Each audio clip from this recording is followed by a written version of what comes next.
La séance est ouverte. La parole est à Monsieur Dany Laferrière pour la lecture de son remerciement. Mesdames et messieurs de l'Académie, permettez que je vous relate mon unique rencontre avec Hector Bianciotti, celui auquel je succède au fauteuil numéro 2 de l'Académie française.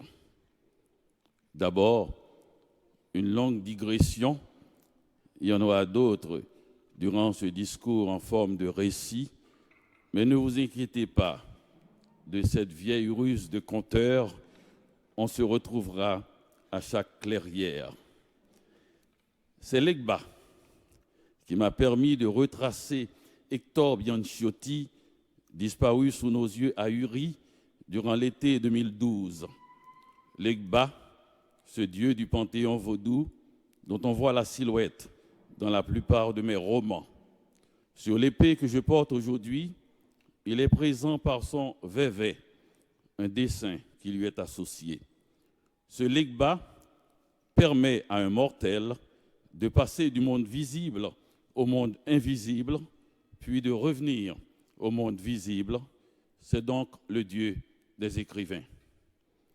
Ce 12 décembre 2013, j'ai voulu être en Haïti, sur cette terre blessée, pour apprendre la nouvelle de mon élection à la plus prestigieuse institution littéraire du monde. J'ai voulu être dans ce pays où, après une effroyable guerre coloniale, on a mis la France esclavagiste d'alors à la porte tout en gardant sa langue. Ces guerriers n'avaient rien contre une langue qui parlait parfois de révolution, souvent de liberté. Ce jour-là, un homme croisé à Port-au-Prince, peut-être l'EGBA, m'a questionné au sujet de l'immortalité des académiciens.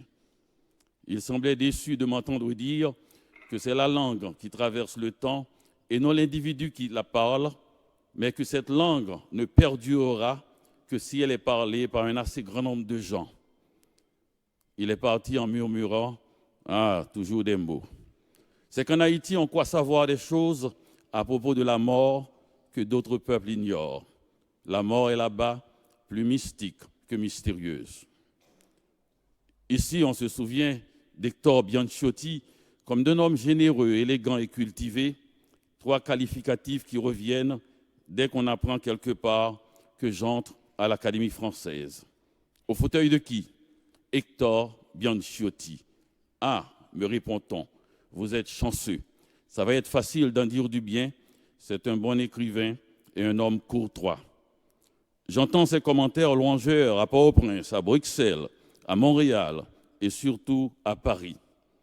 On vient généralement à une pareille cérémonie pour fêter le nouvel élu. Mais beaucoup de gens sont ici ce soir pour entendre ce que j'ai à dire à propos d'Hector Bianciotti.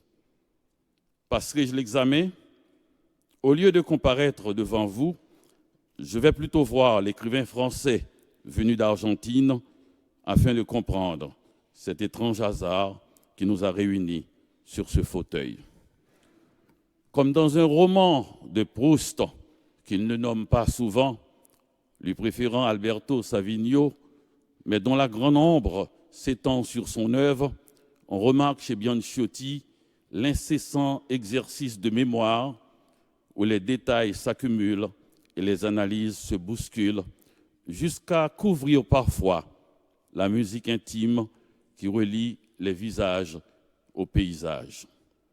Une demi-douzaine de thèmes reviennent presque à chaque livre. La ferme du père, la monotone pampa, dont il a tiré des sons plus proches de la musique classique que de la nilonga locale, une famille félinienne, en fait plus proche de Kusturica que de Fellini, avec de gros plans comme ceux sur la grand-mère qui montrent un goût certain pour le cinéma. Les départs toujours précipités, l'errance dans les grandes villes, le retour avec son cortège d'émotions confuses, le temps circulaire qui appelle ces étourdissantes répétitions, tout cela fait penser à un enfant qui refuse de descendre du manège malgré une peur croissante. Sa curiosité insatiable et son sens aigu des détails signalent une nature inquiète et fiévreuse. L'emploi imprévisible qu'il fait de l'adjectif dans une phrase par ailleurs classique rappelle Borges. C'est cet homme élégant jusqu'au bout des ongles qui m'a donné rendez-vous au Grand Splendide, un hôtel que je croyais luxueux, mais qui se révèle de troisième catégorie, selon une appellation bienveillante, mais en réalité, sinon du dernier, tout au plus d'avant-dernier ordre. On peut lire cette note dans le traité des saisons, qui fait penser par le titre au moins à un de ces magazines sur papier glacé et parfumé qui accorde des étoiles aux hôtels, aux villes, aux souvenirs, aux nappes, aux paravents, aux mouches, aux roses et même aux oublis. On imagine qu'Hector Bianchiotti publie des chroniques et que la propriétaire du Grand Splendide ne lui fait pas payer le loyer et les repas, en espérant qu'il écrira un article qui saura redonner du lustre à cet hôtel déclassé. C'est là qu'il se terre depuis sa disparition du paysage parisien. Je le trouve dans la petite bibliothèque, confortablement installée, dans un fauteuil recouvert de plastique d'un rouge chimique. Il interrompt sa lecture pour m'accueillir avec un sourire résigné. Si je rencontre Hector Bianchiotti aujourd'hui, c'est pour lui faire voir qu'à défaut d'un successeur plus éclatant, il y a entre nous des liens si solides qu'il pourrait justifier un tel choix. Si l'équipe française a gagné la Coupe du Monde en 1998, c'est parce que son entraîneur clairvoyant avait privilégié une certaine cohésion parmi les joueurs à cette collection de stars dont il pouvait disposer. Bianchiotti, qui vient d'Argentine, un des grands pays du football, ne saurait être scandalisé par cette comparaison. Mais j'ai un doute, car je viens de m'apercevoir qu'il n'y a pas un seul ballon rond dans toute son œuvre. L'écrivain, qui peut lire aujourd'hui les pensées des autres, se fend d'un sourire légèrement plus détendu que celui avec lequel il m'avait accueilli. Puis il dépose lentement sur la petite table le livre de Borges sur le bouddhisme qu'il lisait à mon arrivée. J'allais entrer de plein pied dans ma plaidoirie quand j'ai vu passer cette silhouette reconnaissable par ses joues gonflées et ce regard là d'un homme qui a traversé bien des tempêtes. C'est Oscar Wilde. La propriétaire de l'hôtel le suit dans l'escalier avec un service à thé sur un grand cabaret rose. Je jette à cet homme prématurément vieilli par un injuste procès de mœurs pour revenir à Bianchiotti qui m'offre des yeux doux et purs, délicatement posés sur un visage nu. Ainsi commence la soirée avec M. Bianchiotti. Si j'ai pris du retard dans les présentations, c'est que je suis en compagnie d'un homme qui dispose d'un temps infini, ce qui n'est pas votre cas, j'en tiendrai compte. Il est indéniable que ce fauteuil numéro 2 que nous partageons a un destin américain. Borges, votre écrivain préféré, et cela pour de diverses raisons, décrit sans embâge les différences entre l'Amérique et l'Europe. Dans Enquête, il nous présente deux écrivains aux antipodes. D'un côté, Valérie, votre Valérie tant aimée, disons plutôt tant admirée, car je ne sais pas si on peut aimer Valérie, et de l'autre, Walt Whitman. Pour Borges, Valérie symbolise d'infinies adresses, mais aussi des scrupules infinis. Whitman, une vocation de félicité presque incohérente, mais titanique.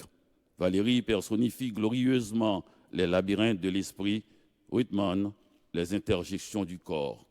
Valérie est le symbole de l'Europe et de son délicat crépuscule, Whitman, celui du matin américain. Si certains points dans ce duel de personnalités vous semblent excessifs, je sais que vous partagez avec moi cette idée extravagante qu'un texte bien écrit contient sa propre vérité. J'ai remonté le fauteuil numéro 2 pour trouver à côté de grands esprits comme Montesquieu un certain François-Jean de Beauvoir, marquis de Chastellux. Cet intellectuel, ami de Voltaire, était aussi un homme d'une certaine bravoure qui participa à la guerre d'indépendance américaine sous le commandement du comte de Rochambeau. Permettez, que je m'arrête un moment sur le nom de Rochambeau. Si le père a fait la guerre d'indépendance américaine aux côtés de Washington et qu'il est connu comme étant le vainqueur de Yorktown, si le père était donc du bon côté, le fils fut le pire bourreau envoyé à Saint-Domingue qui deviendra Haïti après la défaite de l'armée napoléonienne à Vertières. C'est lui, François Donatien Rochambeau, qui fit venir de Cuba des chiens pour chasser les esclaves en fuite.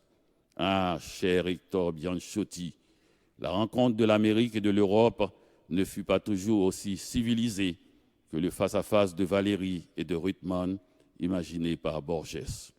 Vous-même, vous racontez d'une manière elliptique certes la condition misérable de ces Indiens qu'on finit par employer comme main-d'œuvre sur leur propre terre. On n'a qu'à constater cette violence si lourdement présente dans la vie quotidienne des petits fermiers venus parfois du Piémont pour imaginer le sort réservé aux premiers habitants de cette terre. J'ignore si vous avez été bercé enfant, comme je le fus en Haïti par les guerres de libération, et si Bolivar a compté pour vous comme il a compté pour moi. Si oui, sachez qu'il séjourna 3 mois en Haïti, du 24 décembre 1815 au 31 mars 1816. Épuisé et défait, il chercha de l'aide auprès du général Pétion, alors président de la jeune République haïtienne. Haïti était le seul pays d'Amérique à comprendre une telle passion de liberté. Au terme de son séjour, Pétion lui fournit un bateau, des hommes et des armes. En échange, il lui demanda de libérer les esclaves des pays conquis au nom d'Haïti. Ces histoires ont nourri mon imaginaire et chaque fois que je croise un Sud-Américain, mon premier réflexe est de savoir s'il est au courant de cet épisode. Vous n'en avez soufflé mot dans votre œuvre, préférant l'histoire familiale à l'histoire nationale, un point de vue que je partage avec vous. Peut-être parce que la vie fut trop dure pour ces paysans piémontais pour qu'ils se sentent concernés par un quelconque sentiment national. D'ailleurs, ces notions idéologiques vous indiffèrent, sauf s'il s'agit du populisme de Péronne et de sa femme Eva, dont vous avez tiré des portraits d'une férocité jubilatoire. Je me demande si Dumas a compté pour vous et s'il a illuminé votre enfance comme il l'a fait de la mienne. Si je parle de Dumas, c'est parce qu'il a occupé aussi ce fauteuil, même si ce n'était pas le Dumas des 3 mousquetaires, mais plutôt son fils, l'auteur de La Dame aux camélias.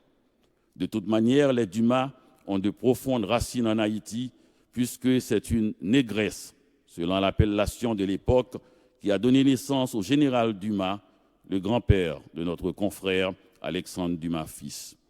Je dois souligner que le nom Dumas ne vient pas du père, le marquis de la Pailleterie, mais de la mère, une jeune esclave du nom de Marie-Louise Cécette Dumas.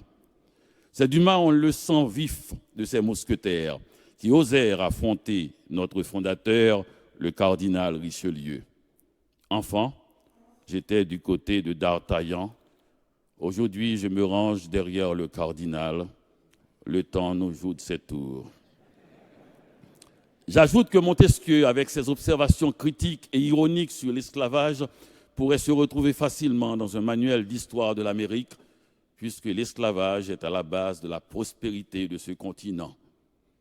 Ce fauteuil est le siège de tant d'aventures reliées à l'Amérique que je ne serais pas étonné qu'il devienne un jour le fauteuil américain de l'Académie.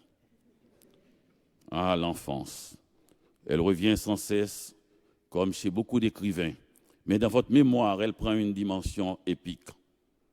Vos descriptions sont si terrifiantes qu'elles me font regretter mon enfance lumineuse au pied d'une grand-mère sereine.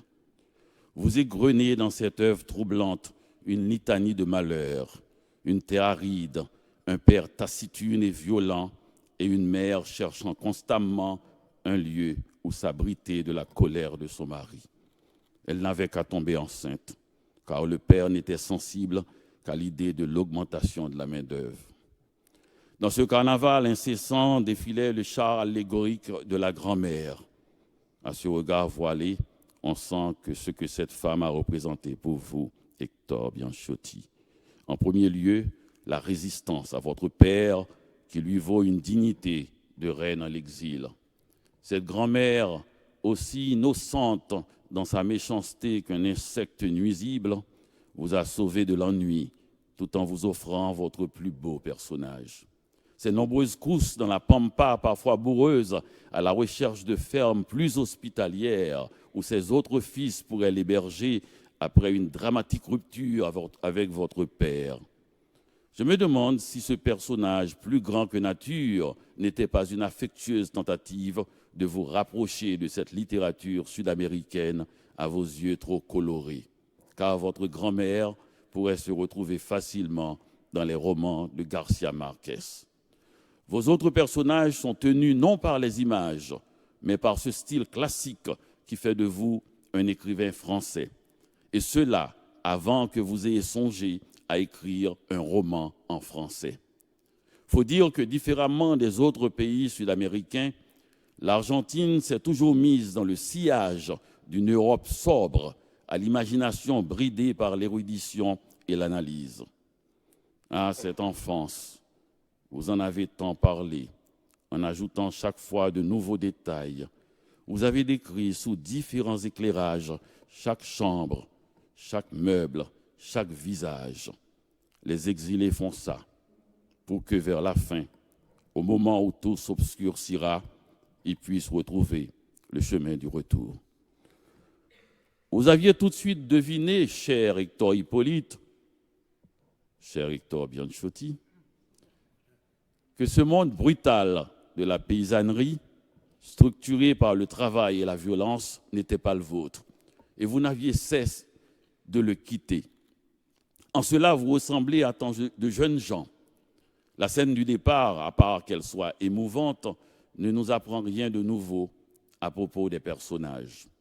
Ils sont autour d'une table, la mère tête baissée qui regarde le père sortant un grand cahier où il a noté tout ce que vous lui devez, vous fait jurer de payer vos dettes. Vous êtes là, abasourdi par tant de mesquinerie. Je sais qu'on finit par ressembler à celui qu'on déteste, surtout vers la fin. Vous verrez. Vous prenez enfin la route soulagé, sachant que vous n'allez plus jamais revenir dans ce village perdu où vous avez vécu une enfance si triste. Vous ne saviez pas encore qu'on ne quitte pas son enfance et que le voyage ne prend son sens qu'au retour. On vous sait avide de sensations, vous ayant vu dans la pampa embrasser la terre, les arbres comme les animaux, et aussi un garçon de ferme, Florencio. Votre mère semblait désemparée devant une telle frénésie, mais ces pages sur la naissance du désir me semblent les plus belles de votre œuvre. Ces années seront décisives, comme on dit, car vous découvrez en même temps la littérature, les jeunes filles, les jeunes garçons, la misère, la liberté et la politique. On trahit ses amis ou sa famille pour de l'argent ou pour éviter la prison. Tous ces jeunes gens qui vous entourent à Cordoba ou à Buenos Aires trafiquent avec le pouvoir. Ils sont à la fois anges et démons, l'un d'eux vous trahira, puis vous sauvera en vous permettant de prendre le bateau pour l'Europe. À quel moment avez-vous compris que toutes ces histoires blessantes, tous ces échecs amoureux, toutes ces rebuffades, toutes ces humiliations étaient les ferments d'une œuvre à venir? À quel moment avez-vous senti que ces dures conditions dans lesquelles vous avez vécu sont la source de cette élégance qui impressionne tant ces aristocrates croisés sur votre chemin? À cette élégance millénaire des nantis, vous avez opposé avec une grâce incomparable, selon tous les témoignages, votre univers pauvre en biens matériels, mais si riche en nuances. Grâce à ce don particulier pour l'écriture, on a l'impression que les livres ont fleuri au bout de vos doigts. Votre sourire fané me dit que cela ne s'est pas passé ainsi. Conquérir Paris n'est chose facile pour personne, si j'en crois Balzac, encore moins pour un jeune Argentin venu du fond de la Pampa. Dans ce que la nuit raconte au jour, vous confessez quelque chose qui m'a profondément touché, parce que je vous sentais nu à ce moment-là. Du bon usage de l'écriture, vous notez avec lucidité la violence qui ne cesse de m'habiter et que discipline en ce moment le maniement de la plume. Ah, cet homme affable que vous êtes était donc pétri de violence. On aurait cru que vous teniez de votre mère cette maîtrise des sentiments et cette coulée du récit. C'est vrai, mais ce calme était en apparence, car c'est l'amertume du père qui irriguait vos phrases. Vous ne brodez jamais quand il s'agit de lui. Vous y allez direct. Et c'est son visage, toujours crispé, qui se profile au fond de l'œuvre. La propriétaire, qui semble au courant de vos habitudes, nous a apporté du café juste à ce moment-là. Vous l'accueillez avec ce sourire derrière lequel vous vous cachez si souvent. Elle remplit nos tasses et vous fait un clin d'œil, comme pour vous rappeler qu'elle attend toujours cet article élogieux qui fera revenir la clientèle partie ailleurs. Je perçois chez vous, avec un certain plaisir, un léger goût du kitsch qui s'est manifesté dès votre premier roman, Les déserts dorés, que le pourtant sévère Maurice Nadeau a voulu éditer. Votre littérature dégageait déjà une forte séduction basée sur ce mélange inégal de féminité et de masculinité. Je vous imagine à l'époque couché sur un divan dans une étroite chambre à coller des étoiles à vos écrivains favoris. Une passion en toutes lettres que j'ai lue parce que j'ai voulu visiter votre bibliothèque personnelle me confirme que vous êtes de ces rares écrivains qui préfèrent lire un bon livre plutôt qu'en écrire un mauvais. Je persiste à croire que la bibliothèque est le vrai pays d'un écrivain, le siège des premières émotions de celui qui regarde le monde par la fenêtre. Je remarque aussi que vous avez apporté ici quelques-uns parmi vos livres favoris. J'imagine qu'on voyage léger quand on va si loin, même si cela prend l'aspect d'un petit hôtel de 3e ordre en plein cœur de Paris. Je ne suis pas dupe de tout ce théâtre, comme de ne pas entendre le bruit des pas des clients qui montent l'escalier vers les chambres ou de voir passer cet homme qui ressemble trop à Alberto Savigno pour ne pas l'être. Soudain, j'ai envie de regarder ces livres en me remémorant ce que vous dites de leurs auteurs. Sur Borges, vous avez raconté avec une juvénile gaieté, je me souviens, cette balade dans Paris. Vous vous êtes arrêté pour déjeuner et à la fin du repas, quand on a apporté la corbeille de fruits, Borges a écarté les mangues pour choisir la grappe de raisin. Je n'aime pas les fruits modernes, fait-il. Sur Adelpho Bioy Casares, un homme plein de fantaisie, vous avez écrit qu'il espérait réussir un jour un livre d'un genre indéfini qui recueillerait des pensées et des fragments qui serait avant tout un livre amical. Un livre, ajoutiez-vous, que les voyageurs solitaires aimeraient en trouver au hasard de leur voyage dans une chambre d'hôtel. Voici Victoria Ocampo. Vous lui portez une affection particulière pour avoir façonné la littérature argentine contemporaine en réunissant autour de la revue Sourd des écrivains au tempérament si différent et au talent si chatoyant. Dans sa correspondance passionnée avec Victoria Ocampo, Roger Caillois la dévoile ainsi. Vous êtes une sauvage. Votre douceur même est une douceur d'animal sauvage. Cet oxymoron vous va comme un grand, cher Hector Bianchiotti. Vous ne vous laissez jamais désarçonner par votre interlocuteur, comme vous ne cherchez pas non plus à le mettre dans l'embarras. Sabato vous confie qu'il est en train d'écrire un livre bref. Un récit autobiographique, vous lui demandez. Oh, vous répond-il, toute œuvre est autobiographique. Un arbre de Van Gogh est le portrait de son âme. C'est aussi mon avis, car je vous sens autant dans vos romans que dans vos essais. Et bien sûr, au bout du rayon, votre cher Alberto Savigno, avec qui vous n'avez jamais cessé de converser. À propos de lui, vous murmurez, c'est sa voix même qui nous retient, en plein de son inépuisable fantaisie, de son érudition, de son humour, de cet art du paradoxe qu'il manie comme nul autre, et de sa sagesse, sa vieille, son antique sagesse, la sagesse d'un grec arrivé trop tard en ce monde. Si j'ai fait ces nombreuses citations, c'est surtout pour faire entendre votre musique personnelle, et cette érudition qui court sur la crête des phrases, le tout soutenu par un feu intérieur sans cesse nourri par des souvenirs douloureux. Comme vous êtes beau, Hector, je me suis demandé quel était votre rapport avec votre visage. Je parle à partir des portraits de vous vus dans les médias. Une seule fois, j'ai pu observer votre visage en mouvement. C'était à cette émission d'Apostrophe où vous étiez en compagnie d'Umberto Eco.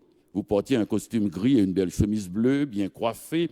On sent que vous n'avez pas souvent les cheveux en bataille. Pétillant, brillant, vous étiez en verve ce soir-là. Umberto Eco observe que l'écriture, quel que soit le sujet, finit par nous servir de miroir. Et suivant notre rapport avec le miroir, on est séducteur ou séduit. Je vous imagine séduit plutôt que cherchant à séduire. Vous me paraissez prompt à aimer, même si la réciprocité n'est pas assurée. Vous avez, je l'ai vu dans l'émission de télévision, une façon de tendre votre visage vers votre interlocuteur, comme pour lui dire que vous n'avez que ça à lui offrir. Vous aimez faire plaisir. Et si vous êtes trop fauché pour acheter un bouquet de fleurs, c'est votre énergie ou votre âme que vous offrez. Vous avez la nostalgie de la maison de Dieu. Le Dieu de la mer, car le Père est un mécréant. Vous avez trouvé en la personne de l'abbé Benoît Lobet quelqu'un avec qui débattre de vos doutes. Lui-même en garde quelques-uns en réserve. Pourtant, sur cette question de la foi, vous êtes d'une terrifiante gravité. On vous a cru même intégriste, alors que vous êtes simplement intègre. Si vous aimez les rituels, c'est parce qu'ils permettent à l'émotion de traverser les siècles sans perdre de sa force ni de sa fraîcheur. Entre l'amour de la mère et la dure loi du père, votre choix semblait évident, mais un sourire furtif me dit que vous ne voyez plus les choses de manière aussi catégorique. Cher Hector Bianchotti, au cœur de votre esthétique, cette idée de la beauté qui remonte au temps de la ferme. Vous avez été frappé par cette photo d'une dame habillée de rouge dans le catalogue d'une de vos tantes. Il y a toujours dans ces coins reculés du monde où la vie n'a de sens que par le travail, un être qui se passionne pour l'inutile. Cette tante ne semblait vivre que pour ces catalogues qu'elle recevait par la poste. Durant les heures laudes de l'après-midi, elle le feuilletait. Un jour, debout près d'elle, vous avez remarqué cette dame en rouge. Plus que la dame elle-même, c'est l'émotion qu'elle a provoquée en vous qui a résisté au temps. Vous étiez présent le jour où votre père s'en est pris à cet étrange mode de vie en déchirant tous les catalogues avant de les jeter au feu. Vous avez vu horrifié et incapable de bouger les flammes atteindre la dame en rouge. Si la littérature ne peut pas sauver des flammes la beauté, elle ne mérite pas tous les sacrifices qu'on fait pour elle. Cette situation dit bien l'impuissance de l'enfant face au pouvoir. Et depuis, vous vous cabrez devant toute autorité. L'autre événement qui vous a touché au plus profond, c'est bien sûr la mort de votre sœur. Est-ce vrai? Toujours est-il que l'émotion est là, sous nos yeux. Votre sœur était couturière et votre écriture se rapproche de cet art. Vous brodez parfois jusqu'à atteindre le baroque, mais pas là. Devant la mort, vous devenez sobre et tout d'un coup, vous tremblez en découvrant la fragilité de cette triade qui soutenait l'édifice familial. La mère Courage, le père Tonnerre et la sœur Fantaisie. Ôtez la fantaisie et tout s'écroule. Le paternel se vide de son sang comme de son sens. Plus tard, le père meurt. Et comme pour moi, vous apprenez sa mort par téléphone, c'est le sort des exilés. Vous écrivez, lorsqu'on m'a annoncé au téléphone la mort du père, j'avais imaginé un cimetière en désordre. On pense à tout ce chemin parcouru pour s'éloigner du père, et voilà qu'il faut reprendre la route en sens inverse. Je n'ai pas connu la haine du père, j'ai vécu son absence et le choc que cela a fait à ma mère. Vous avez connu pourtant des périodes d'extrême dénuement durant vos débuts à Rome et à Paris, des situations si angoissantes financièrement que vous auriez eu raison de vous laisser aller, mais ce goût de l'élégance vous a toujours gardé parmi les vivants. Au retour d'une conversation littéraire dans un salon de Paris ou de Rome, où vous avez discuté longuement de Valérie ou de Giuseppe Tomasi di Lampedusa, vous prenez la peine, avant de vous coucher, de laver l'unique chemise que vous possédiez pour la mettre à sécher dans la petite chambre où vous logiez. Votre enfance fut si rude qu'elle vous a dégoûté du travail manuel. Cher Hector Bianchiotti, cette rage si bien enfouie en vous, mais dont les traces sont évidentes dans vos récits, me font penser au poète haïtien Edmond Laforêt. Il est né en 1876 et mort en 1915 à Jérémie, surnommé en Haïti la ville des poètes. C'est un pays où l'on doit justifier sa vie en publiant au moins un recueil de poèmes. Laforêt était à Jérémie quand les Américains débarquèrent en juillet 1915. Pour protester contre une telle agression, il se noya dans sa piscine avec un dictionnaire Larousse au cou. Si Laforêt est mort en dandy résistant, vous avez mis beaucoup de style dans votre vie et aussi dans votre écriture. Pour n'importe qui d'autre, ce serait trop, mais chez vous, on sent une sincérité si profonde qu'elle finit par séduire le lecteur et tous ceux qui s'approchent de vous. Une honnêteté même dans la plus artificielle attitude. Vous me rappelez Cocteau par moments. Vous aimez l'opéra, vous aimez l'Italie, vous parcourez les musées, mais vous n'avez jamais oublié que derrière la vieille ferme familiale, on trouve ce petit cimetière que votre père qualifia un jour d'enclos de croix. Cette métaphore, si brutale dans son sens comme dans sa forme, ne vous a jamais quitté. En arrivant à cet hôtel, j'ai remarqué sur le comptoir de la réception deux de vos titres parmi les plus beaux. L'amour n'est pas aimé et le pas silent de l'amour. Les photographies de vedettes de telenovelas épinglées un peu partout me font craindre que la propriétaire, cette femme obèse, inquisitoriale et blonde, selon une note griffonnée au crayon dans vos carnets, s'attende à lire des romans d'amour à l'eau de rose. C'est le genre de quiproquo qui vous amuse. On m'a parlé ici et là de votre humour, de votre esprit espiègle, ce qu'on voit trop rarement dans votre œuvre. Sur les photos, parfois guindées, toujours sérieux, vous donnez l'impression d'un homme triste à ceux qui ne vous connaissent pas ou qui ne vous ont pas connu au bon moment.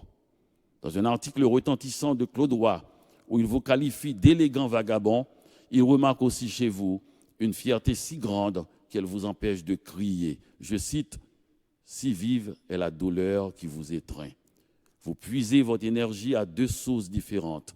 La fierté déjà mentionnée et l'ambition de maîtriser le français mieux que quiconque. Vous hésitez jusqu'à ce qu'un jour, votre alter ego, Angelo Rinaldi, vous convainque d'écrire en français ce roman que vous portez en vous depuis si longtemps, sans la miséricorde du Christ. Tous vos thèmes y sont à nouveau présents, même si cette fois le narrateur ne regarde pas directement la caméra, se cachant derrière une certaine Adélaïde Marèze. Le parcours ne diffère pas, sauf pour ce Strasbourg-Saint-Denis, la rue de Paris où vit Adélaïde Marèze. L'ambition est cette fois double, un roman en français et un grand roman. Il est paru en 1985, au moment où je publie « Comment faire l'amour avec un nègre sans se fatiguer ». Ces deux livres, du moins par leur titre, ne sont pas visiblement destinés au même lectorat. Pourtant, l'Association des aveugles de Montréal me demande de lire cette année même « Sans la miséricorde du Christ » pour son public. C'était la première fois que je me lançais dans une pareille aventure. C'était aussi la première fois que mon nom effleurait le vôtre. Après ce discours, nous ne nous quitterons plus. Vous revenez souvent, cher Hector Bianchiotti, sur cette première métaphore entendue de la bouche de votre père. Je rappelle une nouvelle fois cette scène qui a fondé votre sensibilité et d'une certaine manière votre spiritualité. Vous êtes avec votre père dans le jardin quand il vous montre le petit cimetière qu'il désigne comme l'enclos de croix, tout en ajoutant que c'est ici, dans cette vie, que tout se passe et qu'il n'y a plus rien d'autre après. L'image est rude, mais elle est aussi très puissante puisqu'elle vous a habité si longtemps. Ce n'est pas loin du Villon de la balade des pendus, même si loin de la prière à Notre-Dame. La pluie nous a débués et lavés, et le soleil desséché et noirci. Pie et corbeaux nous ont les yeux cavés et arraché la barbe et les sourcils. Votre père aura été aussi proche de Villon que vous l'êtes de Valéry. Je voudrais vous présenter un homme solide qui n'a pas peur de la mort, mais pleure à l'amour. Sa langue est plus proche de votre père que de vous. C'est une langue rugueuse qui fut autrefois celle des rois de France. Il s'appelle Gaston Miron. Vous êtes les deux faces de la même médaille Amérique. Vous êtes celui qui est parti, il est celui qui est resté. Voici son poème, Compagnon des Amériques. Québec, ma terre amère, ma terre amande, ma patrie d'haleine dans la touffe des vents. J'ai de toi la difficile et poignante présence. Avec une large blessure d'espace au front, dans une vivante agonie de roseaux au visage, je parle avec les mots noueux de nos endurances. Nous avons soif de toutes les eaux du monde, nous avons faim de toutes les terres du monde. Dans la liberté criée des débris d'embâcle, nos feux de position s'allument vers le large. L'aïeule prière à nos doigts défaillantes, la pauvreté luisant comme des fers à nos chevilles. En écoutant le poète, je vois votre père, votre mère saclant cette terre aride et la corde des employés agricoles. D'ailleurs, il termine en les saluant. Salut à toi, territoire de ma poésie. Salut les hommes et les femmes, des pères et mères de l'aventure. Vous les avez quittés pour pouvoir les saluer à votre manière européenne, de la langue raffinée de ceux qui les ont chassés d'Europe. Vous êtes devenu une célébrité en Argentine parce que vous êtes connu en France, mais vous êtes triste et c'est avec ce sentiment que vous avez écrit vos plus belles pages. Celle de la mort de votre sœur ou de la sœur du narrateur, c'est pareil. Celle à propos de la tendresse de votre mère, celle surtout sur votre père, si différent de vous au début et si semblable à vous à la fin. Nous avons chacun rêvé de ce retour pour finalement écrire un livre sur ce thème. Le vôtre, c'est en fait toute votre œuvre. René Depestre, qui vit à Lézignan-Corbière depuis des années, dit que sa table d'écriture donne sur Jacmel, sa ville natale. Émile Olivier, qui a passé une grande partie de sa vie à Montréal, affirme qu'il est québécois le jour et haïtien la nuit. C'est un étrange animal que celui qui vit hors de sa terre natale. Sa condition d'exilé lui permet d'audir une littérature qui n'est ni tout à fait de là-bas, ni tout à fait d'ici, et c'est là tout son intérêt. Si vos thèmes sont argentins, votre style est français. L'un des apports les plus significatifs de l'exil dans la littérature, c'est la notion du retour, d'autant plus intéressant qu'il s'avère impossible dans la réalité. On ne retourne pas au point de départ, car le mouvement est incessant. Ces écrivains de l'exil ont redonné un nouveau sens au mot voyage. Vous avez appris tant de choses durant cette vie si riche en aventures diverses et sans chercher à éviter les pièges, car vous êtes intrépide. Mais un sentiment inconnu vous attend au détour du chemin, la nostalgie du pays natal. On n'aurait jamais cru que ce monde si brutal vous manquerait un jour. De nombreux écrivains sud-américains vous avez ouvert le chemin vers Paris. Vous avez suivi leurs traces comme s'il s'agissait d'un troupeau migrateur. Vous étiez devenu le chroniqueur de leurs errances. Chaque fois que l'un d'eux publie un livre, vous le présentez immédiatement à vos lecteurs. Certains sont devenus des amis, car l'amitié est une passion sud-américaine. Borges, bien sûr, mais aussi les sœurs Ocampo, Macedonio Fernandez à sa mort, les Uruguayens Felisberto Hernandez et Juan Carlos Onetti, la brésilienne Clarice Lispector, l'Argentin universel Alberto Manguel, le Mexicain Octavio Paz, Ernesto Sabato, l'autre aveugle de Buenos Aires, le Cubain Severo Sarduy et tous ceux bien moins connus que vous avez aidés à faire leurs premiers pas dans ce pari qui exige pour y réussir l'appétit d'un Rastignac. Ils n'ont pas tous fait le voyage, mais ils l'ont tous rêvé. Pour ne pas sombrer dans la dépression, s'il était possible de l'éviter, il faut autre chose que l'ambition, peut-être cette chaleur humaine qui s'appelle l'affection. Alors voici Léonore Fini et ses nombreux chats, et surtout Sylvia Baron-Supervielle. Pour moi, ce fut d'abord ce trio qui a inscrit la dignité nègre au fronton de Paris, le Martiniquais Aimé Césaire, le Guyanais Léon Gontran-Damas et le Sénégalais Léopold Sédar Senghor. Ce dernier a occupé pendant 18 ans le fauteuil numéro 16. C'est lui qui nous permet de passer sans heurts de la négritude à la francophonie. Chaque fois qu'un écrivain né ailleurs entre sous cette coupole, un simple effort d'imagination pourra nous faire voir le cortège d'hommes protectrices qui l'accompagnent. Il y a une nouvelle de Borges dans Fiction, Funeste ou La Mémoire, qui raconte l'histoire d'un jeune garçon qui se rappelait de tout ce qu'il a vu, de tout ce qu'il a dit, de tout ce qu'il a lu. Cette mémoire qui ne sait pas faire le tri n'est pas loin du cauchemar. Un cauchemar que le trop-plein comme le manque de sensations peut engendrer. J'ai été frappé en vous lisant par cette insistance à évoquer la perte du langage. Comme si vous perceviez qu'un destin tragique vous attendait au détour. Vous qui mettiez tant de passion dans la moindre discussion sur la littérature, voici que la parole se retire de vous. J'ouvre spontanément un de vos livres pour tomber sur ce passage où vous parlez d'un écrivain qui ne parvient plus à saisir la réalité au moyen des mots. Dans un portrait de Rainer Maria Rilke, vous soulignez cette frontière du langage où la parole est la demeure de l'être. À propos de Swift, vous découvrez avec tristesse qu'il finit dans un état de pitoyable hébétude, se limitant à bredouiller la même phrase quand il arrivait à parler. Parlant d'un personnage dans Ce que la nuit raconte au jour, vous notez qu'il s'arrêta, détournant la tête, cherchant plus loin sur la toile du fond de la nuit quelque chose de perdu, de secret. Pourtant, ces mots enfuis furent tout pour vous. Et vous le dites clairement, j'ai joué avec les mots, je me suis raconté des rêveries et des fictions, j'ai formé ma conscience. J'entends le bruit des sandales de la concierge qui revient avec du café chaud. Près de la fenêtre se tient Valérie pensif qui observe un oiseau en train de faire son nid. On m'arrête parfois dans la rue pour évoquer ce moment où vous avez dit à la télé que la phrase française la plus mémorable pour vous était « le fond de l'air est frais ». Cette candeur a charmé l'assistance et le mot est resté. Qui d'autre qu'un enfant de la Pampa prendrait la peine de palper le fond de l'air avec un accent si distinctif?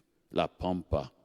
Le regard de Bianchotti s'est allumé à l'évocation de cette plaine infinie et d'une vie rythmée par les saisons. Vous avez tout perdu, sauf cette manière de vous tenir que la maladie n'a pu altérer qu'au dernier moment. Jusqu'au cœur de cette douleur qu'est la perte de la mémoire pour un écrivain comme vous, si attaché aux mots justes et au goût de bien dire, vous avez gardé votre élégance.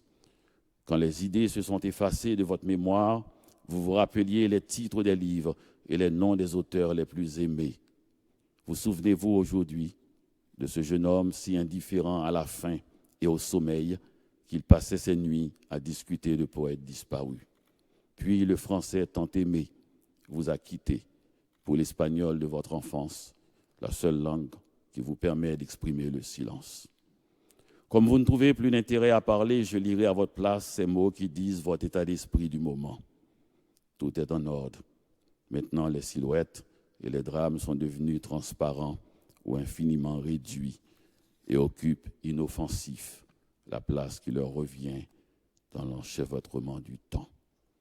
Vous levez la tête pour me regarder longuement, puis vous reprenez le livre de Borges que vous lisiez à mon arrivée. La propriétaire en train de converser près de la fenêtre avec Valérie ne se retourne pas sur mon passage. Son petit rire de fée clochette m'accompagne jusqu'à la porte. Je sors pour trouver Legba, qui m'attendait sur le trottoir d'une rue animée. Un taxi m'amène au quai Conti afin que je vous fasse part de ma rencontre avec Hector Bianchotti.